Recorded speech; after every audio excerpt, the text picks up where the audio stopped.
Oh. Macan air itu adalah simbol macan itu adalah kederajatan, kebijaksanaan di mata Tuhan, bukan di mata manusia.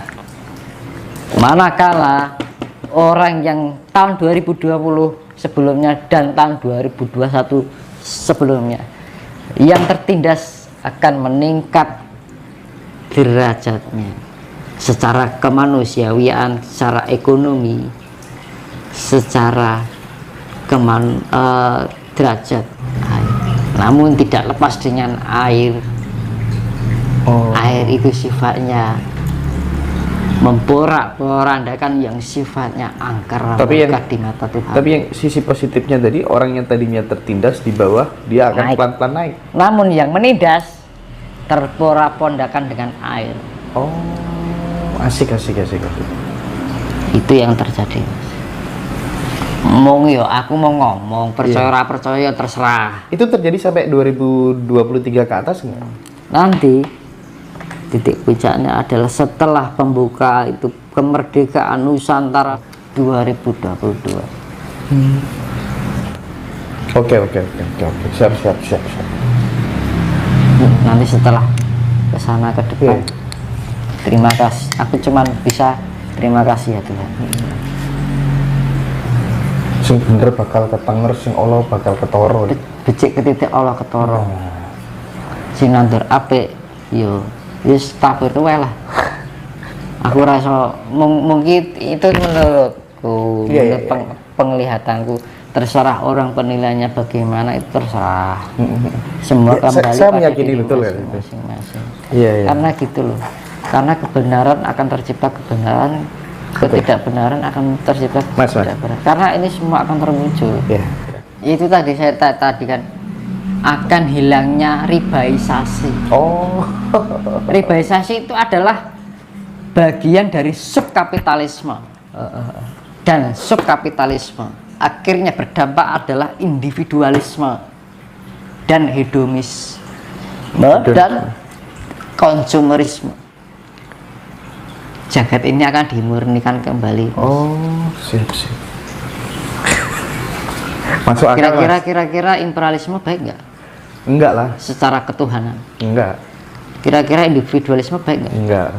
Kira-kira kapitalisme baik nggak? Enggak. Semua akan kembali pada masa lampau. Barter. Misalnya zaman dulu aku duwe sayur ki, aku nandur sayur, kowe ternak pitik ijo-ijolan, barter. Namun dampak yang terjadi di peradaban baru jangan heran, karena pembalikan kutub ini plus jadi minus, minus jadi plus. HP serasa digunakan kok nggak apa. Pemerintahan sistemik kan ini termasuk kehancuran sistemik. Sistem dunia ini kacau balau, tidak menuju pada suatu kebenaran yang sebenarnya, kesejatian. Wana emang yo kuwi mau 5 unsur imperialisme Indonesia kuwi bali ning kono kuwi meneh. Namun Tuhan itu tidak menginginkan itu. Kembali pada keinginan Tuhan, yaitu adalah tradisionalisme. Tapi apakah kemudian tradisionalisme itu harus se ekstrim itu, Mas? Maksudnya sampai kemudian kita akan barter gitu ya? Sampai mending mas mau nggak dikembalikan pada kayak Nabi Nuh? Mau. Itu masih penuh kasih sayang, mas. Iji mending ngono loh. Makanya dari sedini mungkin dari awal saya bilang ojo kagetan, ojo gumungan. Alam itu sedang melakukan refleksi. Ya saya kembalikan tadi, jenengan nek kene gatel jenengan apa ke? Dikukur kan? Ya wes. Bagian yang gatal mana tubuh ini dari bumi ini? Sing bagian gatal ya dikukur, sing ora ya ora dikukur. Nah kuncinya adalah apa? Kita pun punya jiwa penuh kasih sayang. Dari awal kan saya bilang kuncinya adalah kasih sayang. Kita menyatukan dengan alam semesta, gitu.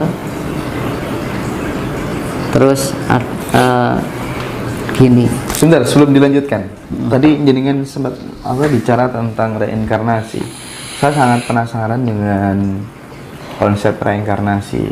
Pertama yang ingin saya tanyakan, ciri-ciri manusia yang hasil reinkarnasi daripada manusia sebelumnya itu sebenarnya apa? Ada nggak ciri-ciri yang bisa dilihat gitu? Itu berkaitan warna ya, Mas. Misalkan ini jenengan warnanya misalkan jenengan warnanya biru. Gimana? Ion yang ada dalam, misalkan ini contoh ya. Jenengan misalkan warnanya biru. Oke.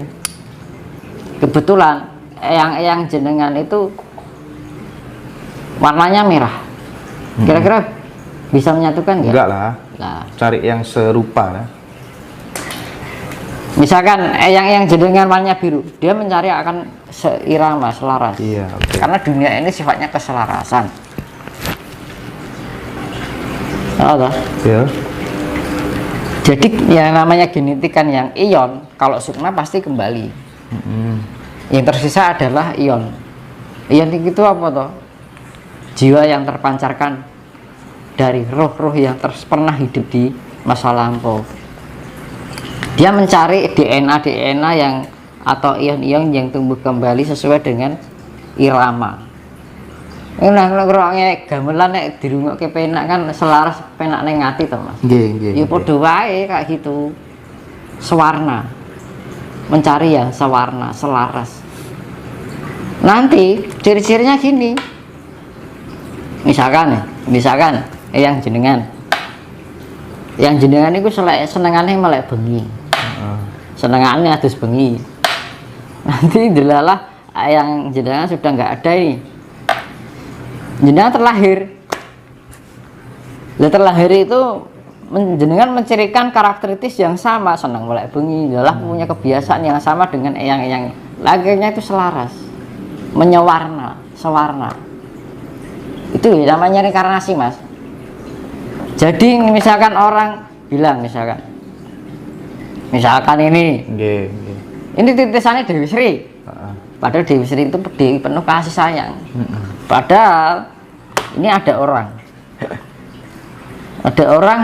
dia ngaku, misalkan kalau ada ya, ini sebagai penjelasan secara umum ya.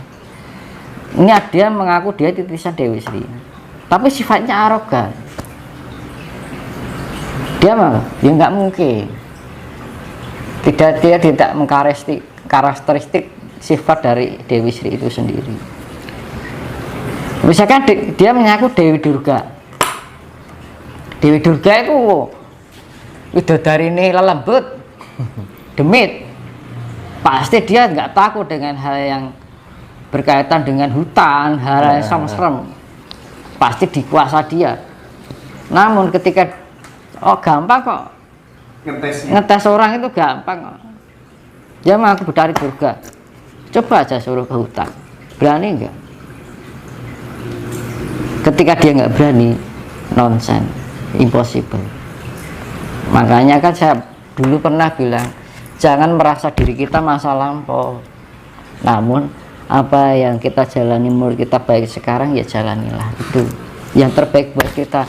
Bila pun ada luhur bareng kita, ayo sengguyung bareng kanggo nyempurnake alam ini ben iso sumrambah. Sumrambah itu apa? Merata. Kita bisa berbagi-bagi tentang pengetahuan.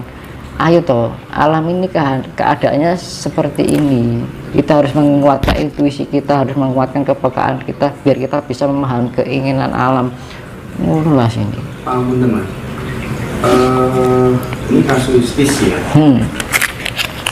Cuman menurutku nggak logis. Jadi ada beberapa orang yang menyatakan atau mendeklar dirinya sebagai titisan Kanjeng Ratu Kidul. Ya kan? Padahal banyak orang meyakini Kanjeng Ratu Kidul itu eksistensinya masih ada sampai saat ini. Kok dia kemudian nitis kepada manusia itu gimana ceritanya? Itu orang model apa itu? Gini loh, sifat ya. Ini kembali pada sifat. Itu saya bilang tadi itu.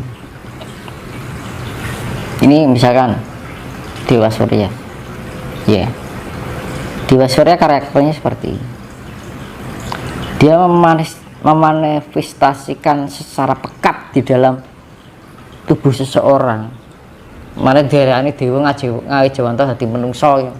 Lah manungso itu sifatnya pekat sekali dengan sifat kadewatan. Manakala orang yang mengaku sifat Ibu Ratu itu sifatnya sudah kadewatan loh. Dia itu pusar dari jagat Hindia loh, istilah laut Hindia. Itu ya pusar mas.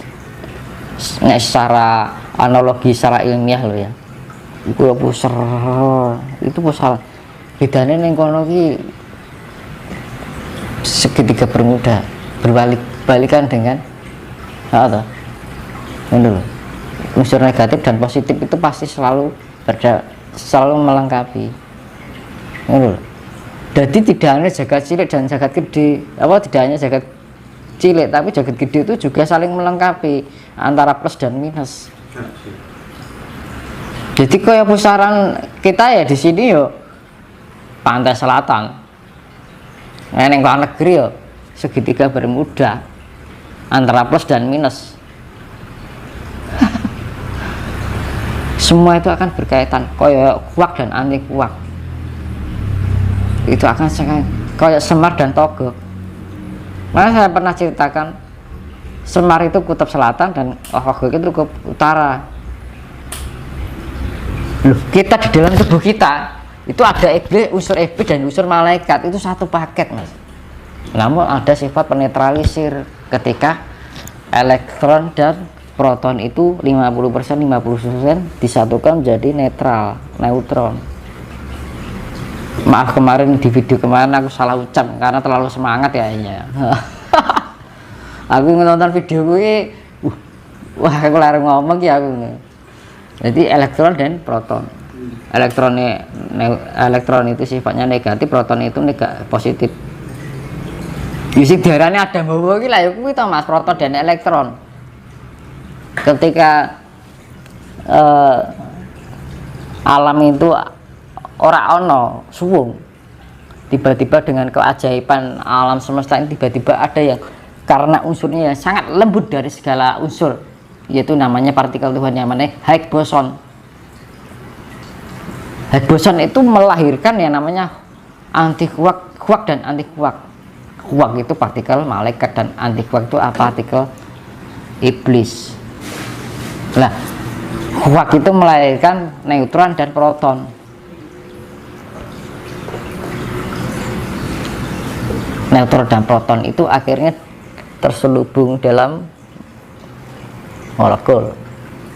Nah, akhirnya disekelilingi oleh suhu yang namanya elektron. Hawa ini.